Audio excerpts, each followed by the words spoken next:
जी अस्सलाम वालेकुम। First year आज आपका चैप्टर नंबर 2 का टॉपिक होगा class limits, class boundaries banana, cumulative frequency, relative frequency and mid points बनाना।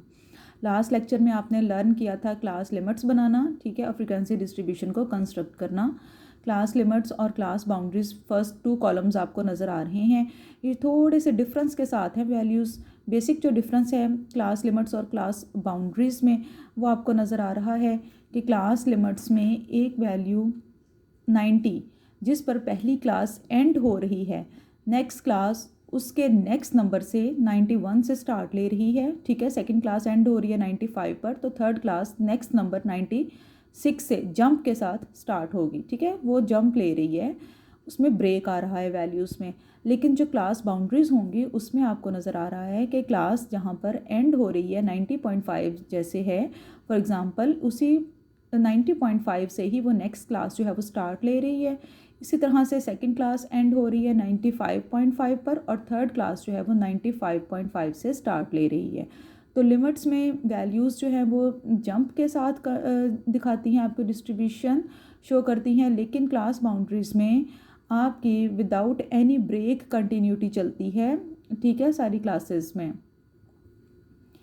अब आपने इसका प्रोसीजर सीखना है क्लास बाउंड्रीज़ की कन्वर्जन का।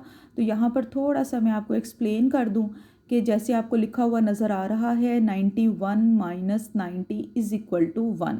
ये मैंने डिफरेंस लिया है लोअर लिमिट और उसके बाद उससे पिछली क्लास की अपर लिमिट, ठीक है। 91 माइनस 90। इसी तरह से अगर आप लेंगे 96 माइनस 95 मीन्स टू से lower limit of a class and upper limit of very previous class, तो उन सब का डिफरेंस जो है वो सेम ही आएगा। सपोज जैसे आप करेंगे 101 माइनस 100, तो सबका डिफरेंस क्या आएगा 1।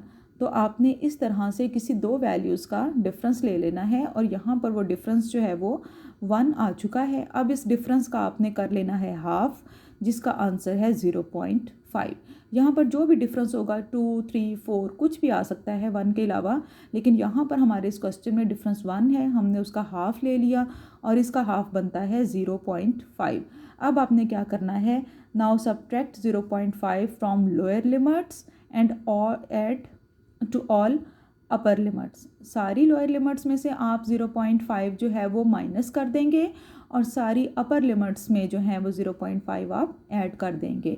अब यहाँ पर आपको नज़र आ रहा है 86 माइनस 0.5 85.5, 90 प्लस 0.5 90.5, ठीक है। लोअर लिमिट्स में से आपने 0.5 जो है वो सब्ट्रैक्ट कर दिया है, माइनस कर दिया है, और इसी तरह से 0.5 जो है वो आपने अपर लिमिट्स में ऐड कर दिया है। अब ऑटोमेटिकली आप देख लें कि यहाँ पर क्लास लिमिट्स जो हैं वो क्लास बाउंड्रीज़ में कन्वर्ट हो चुकी हैं, सिर्फ़ और सिर्फ इस छोटे से प्रोसीजर की वजह से, ठीक है।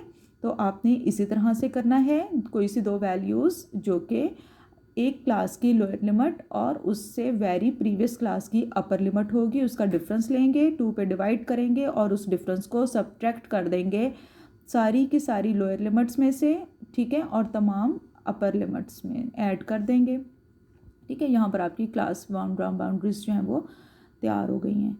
अच्छा, उसके बाद नेक्स्ट हम कैलकुलेट करेंगे क्यूमुलेटिव फ्रीक्वेंसी। फ्रीक्वेंसीज़ आपको नज़र आ रही हैं, आपने फ्रीक्वेंसीज़ टेलीमार्क्स के थ्रू बनाना सीख ली हैं।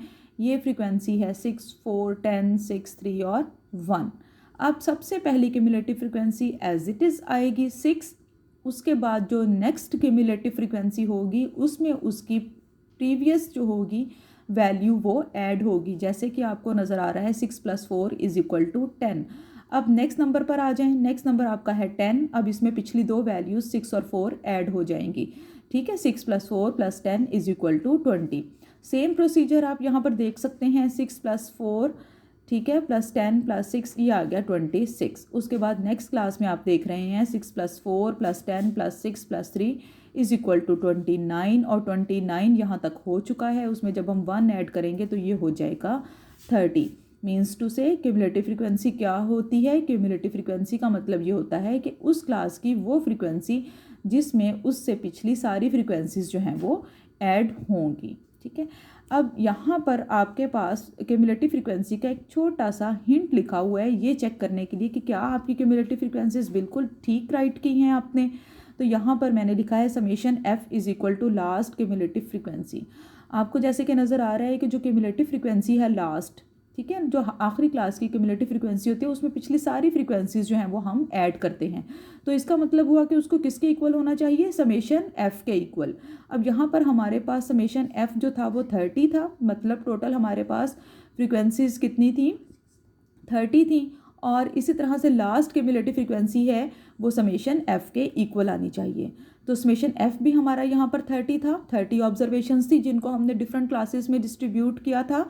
और इसी तरह से जो लास्ट क्यूमुलेटिव फ्रीक्वेंसी है वो भी आपके पास 30 ही है।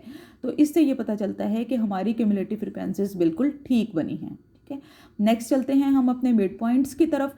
मिड पॉइंट का मतलब ये होता है कि बिल्कुल central point of a class. ठीक है, तो इसमें आप दोनों वैल्यूज़ यूज़ कर सकते हैं। जैसे देखें मैंने आपके सामने लिखा है 86 + 90 डिवाइडेड बाई 2। आपने लोअर प्लस अपर दोनों लिमिट्स को ऐड करना है, लोअर लिमिट और अपर लिमिट दोनों को ऐड करें और 2 पे डिवाइड कर दें, मतलब उन दोनों के समेशन का हाफ कर दें, तो ये आपको मिड पॉइंट मिल जाएगा। अब मिड पॉइंट दोनों केसेस में सेम होगा, चाहे आप क्लास लिमिट्स ले रहे हैं और चाहे आप क्लास बाउंड्रीज ले रहे हैं, क्योंकि आप देख सकते हैं कि जो 0.65 जो है वो हमने यहाँ पर माइनस किया था वही 0.5 हमने यहाँ पर ऐड कर दिया था। तो मैंने आपके सामने दोनों प्रोसीजर के साथ मिड पॉइंट कैलकुलेट किया है। मिड पॉइंट की वैल्यू दोनों तरह से सेम आती है, चाहे आप लिमिट्स ले लें और चाहे आप क्लास बाउंड्रीज ले लें। इसी तरह से मैंने नेक्स्ट यहाँ पर मिड पॉइंट्स कैलकुलेट किए हैं लिमिट्स के थ्रू। 91 + 95 इन दोनों को प्लस करेंगे और फिर 2 पे डिवाइड कर देंगे, तो आंसर आपके पास है 93। मीन्स टू से जो नेक्स्ट क्लास है आपकी 91 से 95 उसकी जो मिड वैल्यू होगी वो 93 होगी। तो मिड पॉइंट्स किसी भी क्लास की बिल्कुल सेंट्रल वैल्यूज़ होंगे। ये आपके सामने मैंने सारे मिड पॉइंट्स कैलकुलेट कर दिए हैं, यहाँ से आप इसका प्रोसीजर चेक कर सकते हैं और लर्न कर सकते हैं। नेक्स्ट आपका कॉलम है class relative frequency. Relative frequency में हम ये करते हैं कि हम रेशियो चेक करते हैं कि टोटल फ्रीक्वेंसी में से उस जो आपकी पर्टिकुलर क्लास है उसमें कितना रेशियो उस फ्रीक्वेंसी का आ रहा है। जैसे हमने यहाँ पर देखा कि टोटल 30 ऑब्जर्वेशंस में से 6 ऑब्जर्वेशंस जो हैं वो फर्स्ट क्लास में आ रही हैं, टोटल 30 ऑब्जर्वेशंस में से 4 ऑब्जर्वेशंस जो हैं वो सेकंड क्लास में आ रही हैं, और इसी तरह से 30 ऑब्जर्वेशंस में से 10 ऑब्जर्वेशंस जो हैं वो आपके पास आ रही हैं थर्ड क्लास में से। तो रिलेटिव फ्रीक्वेंसी जब हम कैलकुलेट करते हैं तो हम हर क्लास की पर्टिकुलर फ्रीक्वेंसी को टोटल फ्रीक्वेंसी के साथ डिवाइड कर देते हैं, तो उसके आंसर जो है उसको कहलाते हैं रिलेटिव फ्रीक्वेंसी। यहाँ पर आप देख सकते हैं कि फॉर रिलेटिव फ्रीक्वेंसी मैंने लिखा है 6/30 = 0.20, और अगर आप इसको 100 से मल्टीप्लाई कर देंगे तो ये परसेंटेजेस में आ जाती हैं वैल्यूज़। ठीक है, तो ये आप परसेंटेज में भी रिलेटिव फ्रीक्वेंसी को कन्वर्ट कर सकते हैं बाय मल्टीप्लाइंग विद 100 वैल्यू। ठीक है, तो ये आज का आपका लेक्चर था। अब आपने प्रैक्टिस करनी है, जो क्वेश्चन आप फ्रीक्वेंसी डिस्ट्रीब्यूशन का सॉल्व कर चुके हैं वो डाटा लें और उस पर ख़ुद से क्लास बाउंड्रीज़, उसकी क्यूमुलेटिव फ्रीक्वेंसीज़, उसके मिड पॉइंट्स और रिलेटिव फ्रीक्वेंसीज़ जो हैं वो ख़ुद से कैलकुलेट करें। इस तरह से आपकी प्रैक्टिस भी हो जाएगी, और नेक्स्ट लेक्चर में फिर हम इंशाल्लाह इसकी जो नेक्स्ट ऑब्जर्वेशंस जो हमने कैलकुलेट करनी है, जो फार्मूला अप्लाई करना है, वो हम इंशाल्लाह फिर नेक्स्ट लेक्चर में लर्न करेंगे।